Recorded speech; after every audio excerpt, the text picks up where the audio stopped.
Two defendants. Two very different struggles. One courtroom where the judge refuses to accept excuses. First, Roxana Bernal faces a drug possession case while dealing with CPS involvement, unstable housing, and the heartbreaking reality that she does not have custody of her children. Then Aaron Salazar appears for another theft conviction while admitting his history of drug use and trying to reconnect with 8 children. But the judge is about to make one thing clear: a second chance only matters if someone is willing to truly change. Stay with us as both defendants receive brutally honest courtroom reality checks. Bernal, I'm showing you what's entitled Application for Deferred Adjudication or Community Supervision. Did you review that with your attorney? Did you understand it? And did you sign it? Yes, ma'am. Showing you what's entitled True Bill of Indictment. Did you review that with your attorney? Did you understand it? Yes. Counsel, do you waive the reading of the indictment? We do, Your Honor. State, are you proceeding on the indictment as presented? Yes, Your Honor. All right, I'm showing you what's entitled Court Admonishments. Did you review that document with your attorney? Did you understand it? Did you sign it in all the appropriate places? Yes, ma'am.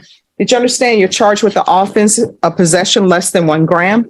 That's a state jail felony. The range of punishment is anywhere from 180 days up to 2 years in the state jail facility and up to a $10,000 fine. Did you understand? Yes, ma'am. If you have a plea bargain agreement, the court does not have to follow your plea. If for any reason the court doesn't follow your plea and gives you more than you bargained for, the fact that you entered a plea will not be used against you and you will be allowed to withdraw your plea. Did you understand? Yes, ma'am. Did you understand you have a right to jury trial, a right for you or your attorney to cross-examine and confront any witnesses the state would call in the right to remain silent? Did you understand by entering this agreement you were giving up those rights? Yes, ma'am. And did you intend to give up those rights and enter into a plea in this case? Did you understand if the court were to grant your application for deferred adjudication, if for any reason your deferred adjudication were revoked, the court could find you guilty and sentence you up to 2 years in the state jail facility and up to a $10,000 fine? Yes, ma'am. Counsel, has your client been able to provide you with any defenses? She has, Your Honor. Do you believe the court will find there is sufficient evidence to find you guilty? The court will defer finding you guilty as you've applied for deferred adjudication. Are you proceeding with sentencing? Yes, Your Honor, we are. Anything you wish to say on behalf of your client? Just that the court follow the recommendation, Your Honor, and grant your deferred adjudication. All right. Do you have any children? Yes. What are their ages? I just had a newborn. He's 4 months. And then I have a 5, a 7, a 9, 11, and 13. So newborn, 5, 7, 9, 11, and 13. Yes, ma'am. Are you employed? Not at this moment. I'm looking forward.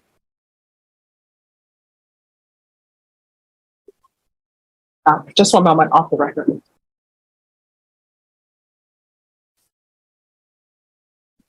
Back on the record. Are you employed? Not at the moment. Are your children living with you? With my mom. Child Protection Services involved? With my newborn. Not my mom has the others. So does your mother have custody of the 5, 7, 9, 11, and 13-year-old? Were your rights terminated? No, they weren't terminated. I just have partial custody. Was Child Protective Service involved in the 5, 7, 9, 11, and 13-year-old? When you're drug tested today, what are the results going to be? And you need to be honest with me because I'm trying to figure out if you can be helped or not on probation. Negative. All right. When's the last time you used drugs? February 6th.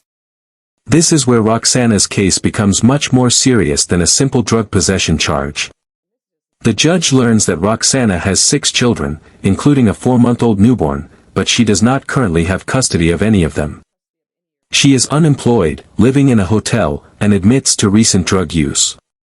The judge is clearly trying to determine whether Roxana can actually be helped and whether she is prepared to create a stable life. The questions are harsh, but the concerns are real. Unstable housing, substance abuse, and CPS involvement all directly affect her ability to regain custody. The court is now giving her a chance, but will she actually do the work required to change her life? How are you paying for that? I do side, like, when I go to labor ready and stuff like that, but nothing, something like every day, no. All right. Hotel to hotel is not going to be stable for your children. I understand. And Child Protective Services is not going to give you your children back if you're living from hotel to hotel. I understand. But if your decision is you have no plans to do what you need to do, then don't disrupt your children's lives. Don't keep coming back in their life, disappointing them. I understand.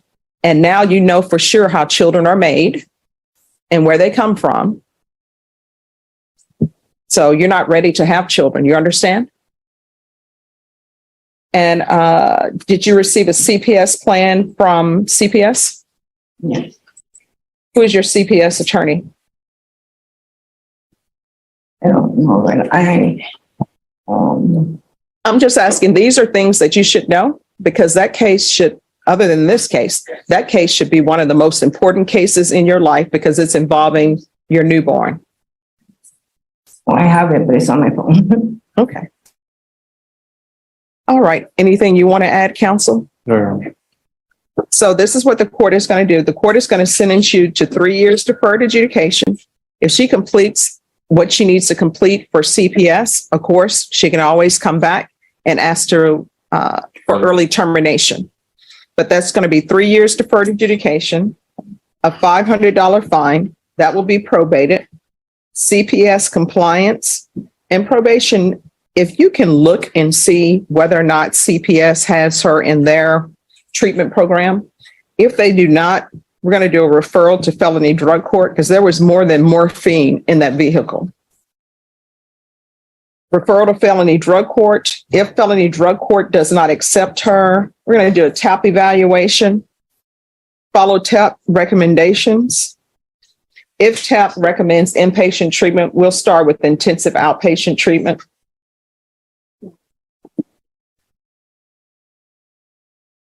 Is there a reason why you're not able to get employment? Just because I'm doing the classes and stuff that they asked me to. So I'm just following up with that. All right. How far did you go in school? I graduated. Okay. All right. Proof of employment within 30 days. There's to be no employment as a home health care provider or with minors. What do you want to do with the rest of your life, career-wise? Well, I was going to school in the county, but when I had my twins, one passed. I'm sorry to hear that. So what are your plans now? I want to go back to school. Okay. All right. 200 hours of community service restitution.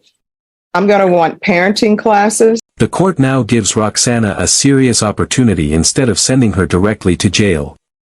She receives 3 years of deferred adjudication and a $500 fine, but this is absolutely not a free pass. She must comply with CPS and probation, complete treatment requirements, undergo drug testing, attend 90 sober meetings in 90 days, complete community service, take parenting classes, and work toward employment or education. She also cannot have unsupervised contact with minors unless CPS approves it. The judge is creating a clear path for Roxana to rebuild her life, but failure to follow these conditions could bring serious consequences. The judge's message is simple: change has to continue even when the court and CPS are no longer watching. 1 time per month until further notice. No unsupervised contact with minors. If CPS ends up allowing you to have unsupervised contact, then you can come back here and the court will consider changing that. But for now, there's not to be any unsupervised contact because I know CPS tells you where to have your visits and when. Probation, is there anything else you need? Is there anything else you need from the court? I'm going to show you what's entitled Trial Court Certification of Defendant's Rights to Appeal. Did you review that with your attorney? Did you understand it and did you sign it?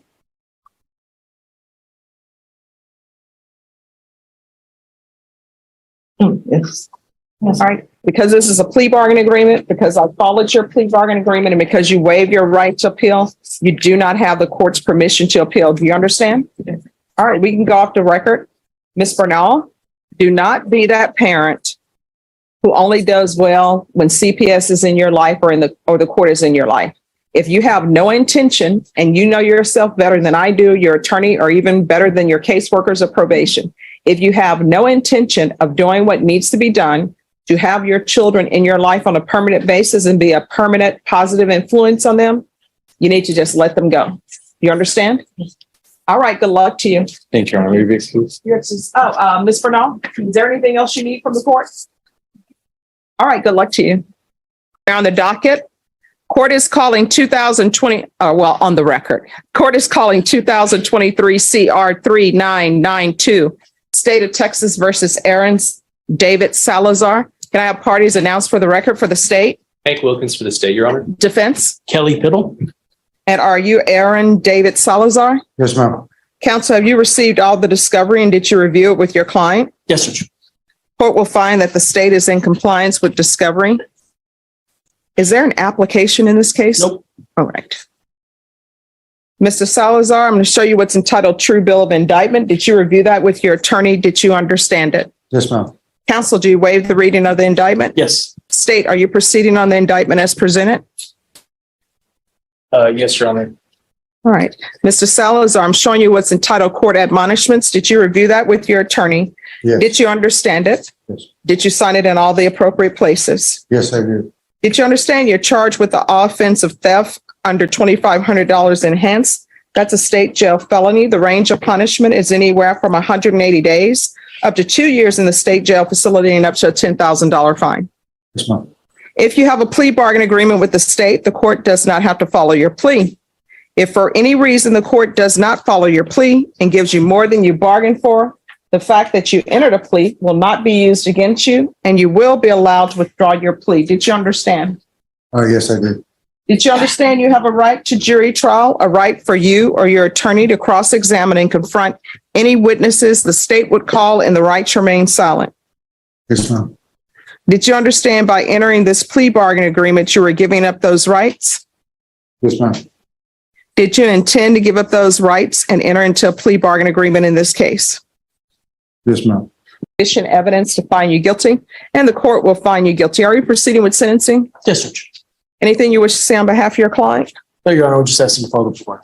All right, Mr. Salazar, why do you not stop stealing? I was in my phase of life where I was doing drugs, and these 5 months I actually found myself, and you won't see me in here again. But no, you keep stealing. The reason why this is a state jail felony is because you've stolen 2 times before. Yes. So why do you keep stealing? Obviously, 2 things are going on. 1, you're not good at it because you keep getting caught, right? Yes, ma'am. 2, you have some issues that are going on in your life that is causing you to steal. If it's drugs, there are free places all over San Antonio for you to get help with your drug addictions. If it's something else, if it's, I can't afford this, again, there are free places all over San Antonio to help you with that. If you don't have clothing, there's a free place for you to get clothing. If you don't have food, there's a free place for you to get food. So free clothing, free food, free help with your drug issue. So that eliminates your need to steal. You understand? Yes, ma'am. Do you have any children? I have 8 children. What are their ages? They range from 7 to 24. And you're not supporting them, are you? No. Do you plan on being a good father to them or not? Father's Day just passed. Yes, I do. And how are you going to do that? What's your plan when you get out of jail? Get in contact with them first of all. Well, We'll get in contact. That's seriously get in contact. you shouldn't be getting in contact with them first. The first thing you need to do when you get out of Bexar County Jail, because you have a drug issue, is go to a drug treatment facility and tell them you need help. You can't be addicted to drugs, living on the street or whatever you've been doing, and then all of a sudden just out of the blue pop up on your children's doorstep. So ma'am, I understand. All right. You've got to now prove yourself to be worthy to be in their life. Okay. Okay. All right. Court will sentence you to 159 days in the Bexar County Jail. There's a $500 fine. Time and money will run concurrent. Address the no contact with Walmart. I think he understands that you cannot have any contact with Walmart. He just needs an agent. All right. And they do have the super, I think they have the super HEB because some HEBs you go to, they sell clothing. And I think the one on Bandera actually sells engagement rings. At least they did when I was in law school. So there's to be no contact with Walmart. What is Walmart's answer to Costco? Sam's Club. They didn't say The Sam's format's Club. Costco. So no contact with Walmart. Is there a dismissal to be tendered to me in I 701690? don't know if they're, The second case brings another powerful courtroom confrontation. Aaron Salazar is facing a repeat theft offense and admits that drug use has played a role in his life. The judge points out that treatment, food, clothing, and other assistance are available, meaning stealing cannot continue to be the solution. Aaron also reveals that he has 8 children, but the judge warns him that simply appearing at their doorstep is not enough. He must first get his life under control and prove that he can be a positive influence. Aaron is ultimately sentenced to 159 days in the Behar County Jail and a $500 fine, while also receiving felony-related restrictions. Together, both cases show the same lesson: the court can offer opportunities, treatment, and second chances, but lasting change depends on the person. If you found this case as shocking as we did, make sure to hit that like button, share your thoughts in the comments, and don't forget to subscribe for more jaw-dropping courtroom breakdowns.